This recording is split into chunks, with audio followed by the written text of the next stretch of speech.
बरेली के बाजार में झुमका गिराने वाली इस अभिनेत्री को ज्यादातर लोग अब भुला चुके हैं, लेकिन एक वक्त ऐसा भी था जब साधना की फिल्म का इंतजार लोग बड़ी बेसब्री से किया करते थे।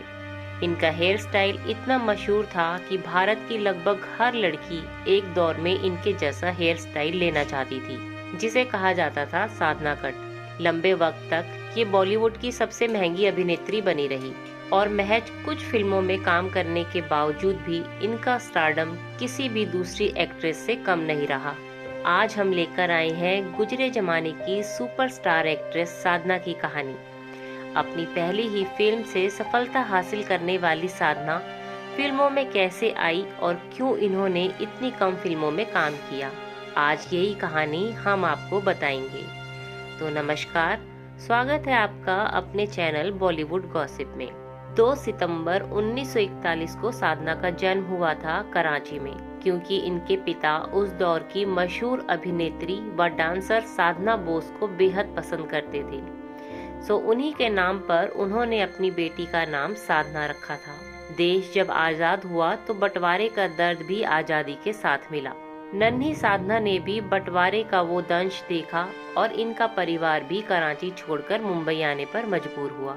मुंबई आने के बाद साधना के पिता ने अपनी बेटी को फिल्मों में काम दिलाने के लिए मेहनत करना शुरू कर दिया। इनके पिता जानते थे कि उनकी बेटी भी बचपन से ही फिल्मों और फिल्म अभिनेत्रियों के प्रति काफी आकर्षित होती है, तो उन्हें यकीन था कि साधना को तो फिल्मों में काम मिल ही जाएगा।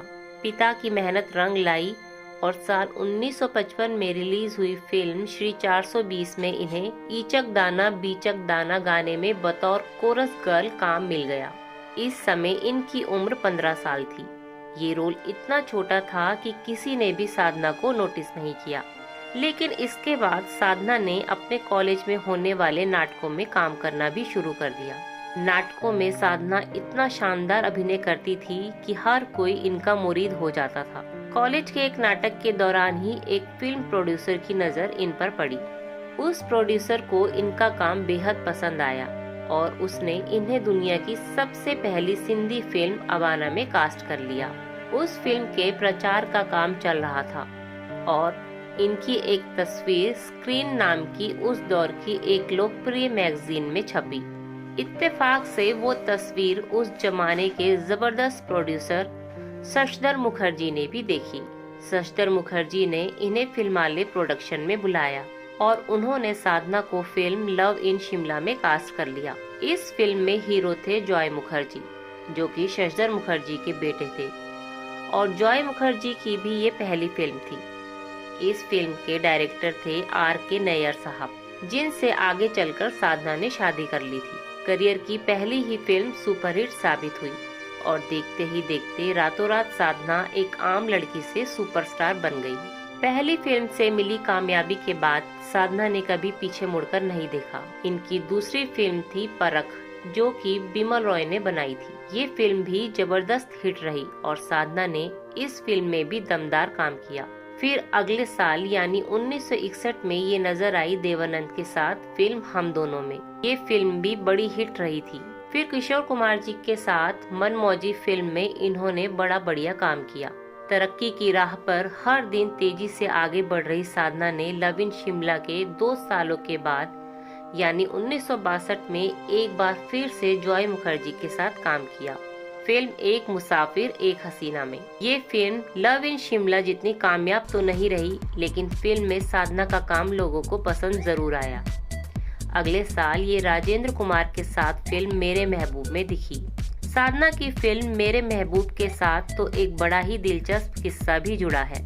दरअसल जब ये फिल्म इन्हें ऑफर की गई थी तो पहले इन्होंने ये फिल्म करने से साफ इनकार कर दिया था।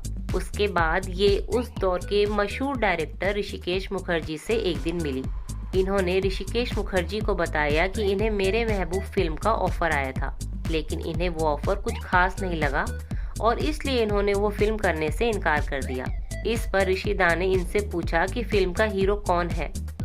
जब साधना ने बताया कि फिल्म का हीरो राजेंद्र कुमार है तो ऋषिदा इनसे बोले, मेरे हिसाब से तुम्हें इस फिल्म में जरूर काम करना चाहिए। राजेंद्र कुमार हमेशा अच्छी स्क्रिप्ट ही फाइनल करता है। इसका मतलब ये कि ये फिल्म जरूर कामयाब होगी। ऋषिदा की बात मानकर साधना ने फिल्म मेरे महबूब में काम करने के लिए हामी भर दी और ठीक वैसा ही हुआ जैसा कि ऋषिदा ने इनसे कहा था। फिल्म मेरे महबूब एक बड़ी हिट साबित हुई।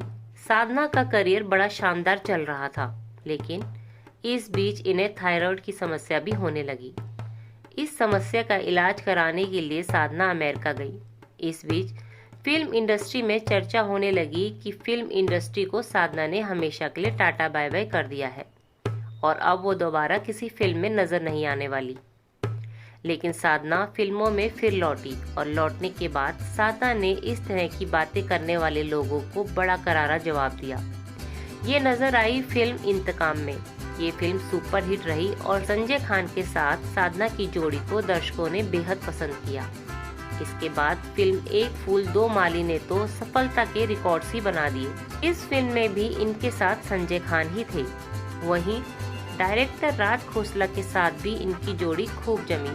राज खोसला की फिल्म वो कौन थी और मेरा साया में इन्होंने बड़ा दमदार अभिनय किया और इन फिल्मों के बाद तो इन्हें बॉलीवुड की मिस्ट्री गर्ल कहा जाने लगा था। साधना जी ने फिल्म गीता मेरा नाम से डायरेक्शन में भी कदम रखा। इस फिल्म में डबल रोल निभाने के अलावा इन्होंने फिल्म को डायरेक्ट भी किया था। इस फिल्म के प्रोड्यूसर इनके पति R.K. नायर साहब ही थे। साधना ने इस फिल्म के बाद से ही धीरे धीरे खुद को फिल्म इंडस्ट्री से दूर करना शुरू कर दिया था। एक इंटरव्यू में साधना ने साफ कह दिया था कि वो अगर फिल्मों में काम करेगी तो सिर्फ और सिर्फ हीरोइन के तौर पर ही करेगी। कैरेक्टर आर्टिस्ट के तौर पर वो कभी काम नहीं करेगी। और हुआ भी कुछ ऐसा ही। मेरा नाम गीता के बाद ये कुछ फिल्मों में ही दिखी। उसके बाद ये फिल्मों से पूरी तरह से गायब हो गई। अपने करियर में इन्होंने लगभग 33 फिल्मों में ही काम किया। इनकी प्रमुख फिल्मों की बात करें तो ये नजर आई आप आए बाहर आई, राजकुमार, अमानत, असली नकली, इश्क पर जोर नहीं और गबन जैसी सुपरहिट फिल्मों में।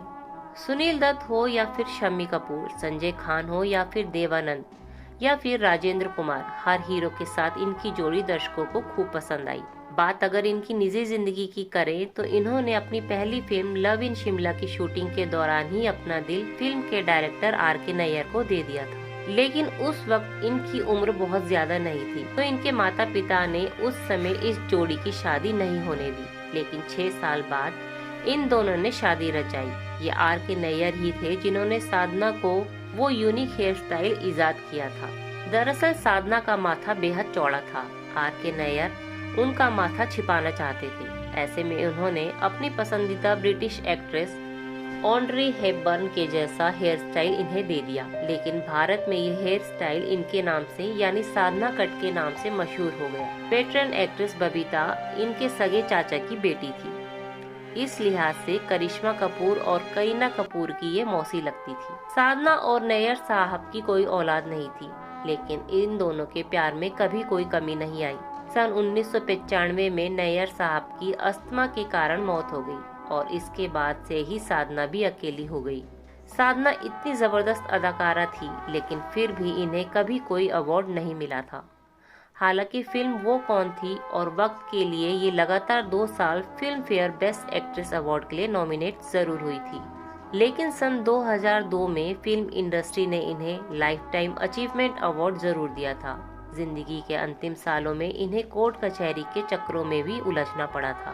दरअसल जिस घर में साधना रहती थी उस घर पर मुकदमा चल रहा था और बीमार होने के बावजूद भी साधना को अदालत और पुलिस स्टेशन के चक्कर काटने पड़ रहे थे। ये कई दफा काफी ज्यादा बीमार हुई और एक दिन मालूम चला कि इन्हें कैंसर हो गया है। 25 दिसंबर 2015 को मुंबई के हिंदुजा अस्पताल में साधना जी ने अपनी अंतिम सांसें ली और फिर अनंत की यात्रा पर रवाना हो गई। हमारे द्वारा दी जानकारी आपको कैसी लगी कमेंट बॉक्स में ज़रूर बताएं। जानकारी पसंद आए तो वीडियो को लाइक करें और चैनल को सब्सक्राइब करना ना भूलें।